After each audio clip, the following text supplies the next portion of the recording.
Alright, for today's video, I'm going to show you guys my Altoids 10 survival kit, and this is going to be a first part of a two-part video that I'm doing, because this video is to show what I keep in the kit, and the second video will be filmed this Thursday when I go to my spot at, well, the spot I go to when I go camping and hiking to do the Altoids 10 challenge, survival challenge. Now, I have posted the Altoids 10 survival challenge before on my channel, but looking at it now, I realize that I use gear outside of what this kit offers, and I thought that's not really a challenge if you're using extra gear outside of what's not in the tin. So this time I'm going to stick strictly what is in the tin here. So let me get the camera a little bit closer and I'll show you guys what I keep in. Alrighty, so now we're going to dive into the contents of my Altoids survival kit that I'm going to use for my video that I'm going to film this Thursday. So first off, holding the kit together is just a Ranger band here. And Ranger bands are actually can also double as fire tender too, not just for holding stuff down. On the back here, I have a match striker for the matches I have in here, and a little bit of tape to hold that match striker in place. I got this idea from a YouTuber who also does survival challenges. Can't remember his name, but he had a piece of a match striker just like this one on the back of his duct tape to the back of his Altoids 10. So that's where I got the idea from. So I'm gonna go ahead and get this Ranger band off, and we're gonna dive into the kits. So set this Ranger band off to the side. So that's actually part of the kit itself. So I have a Ranger band. Oh, and of course the strike pad on the bottom for the matches. So that's part of it. First off, I have a small butane lighter, just a mini Bic lighter. There we go. It's kind of windy out here, so set that off to the side. I'll dive into this here in a second. I have some paracord here. I don't know how many feet. If I had to guess, maybe 2 feet or something, but I have some paracord here. Got a little small thing of super glue here. You can use this for repair, first aid, and fire lighting because it is flammable.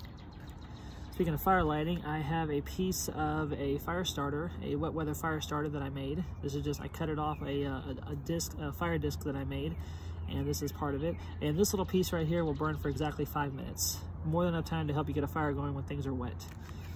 Got a non-lubricated condom here. This is to collect water in, and word of advice is if you're going to use a condom to hold water in, there has to be some pressure behind that water to fill the condom up with it being rubber and all. So, and along to go with that condom is some water purification tablets. For first aid, I have a Band-Aid and a wet wipe. For tools, I have a small little utility knife here, and if I wanted to, I could actually take the paracord that I have with it. If I don't want to use this for like in the field, or if I want to save it, I can actually take this paracord and I can actually fashion a paracord handle with this if I needed to. And it does have a lanyard hole right there. I could run an extra piece of paracord to have a lanyard, so in case to wear on my wrist if I'm doing woodworking or something, or if I wanted to, I could actually run a piece of cordage through the sheath here, and I can make myself a neck knife with the paracord if I wanted to. So multiple options with that. And the last, well, almost last item besides that utility bag right there. Sorry, that's my dog in the background barking. I have a little SE survival card. It has, say, ground to air distress signals, and it's also got some short-term survival tips on it, and it's also got a couple of symmetrical things on the top here, different miles into kilograms, meters into feet, yards into meters, and all kinds of other good stuff. So a little survival card there to help you out. And also the cool thing about this card is also highly flammable. I can actually take my knife and I can actually shave little pieces off of it, and I can use that for fire tinder if I need to. So this kit is actually pretty fire heavy. Now, and also I have the tin itself too. I can boil water in this too if I needed to, because it is aluminum.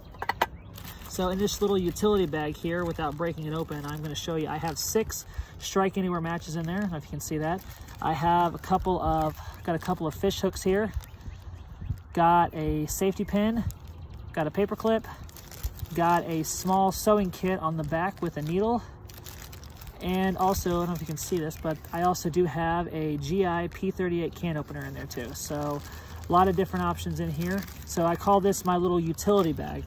And so this is what it's in my Altoids 10 survival kit. And like I said, I am going to use strictly just this for the challenge. I'm not going to use any extra gear outside of this like I did in my last video. If you haven't seen my last Altoids 10 survival challenge video, go back and you'll see that I've used gear outside of that kit. And as I went back and I started watching that, I'm like, you know what, that's not really a survival Altoids 10 survival challenge if you're using gear outside of what the kit offers. So this is what I will be using this Thursday for my video. Hope you tune in for that video.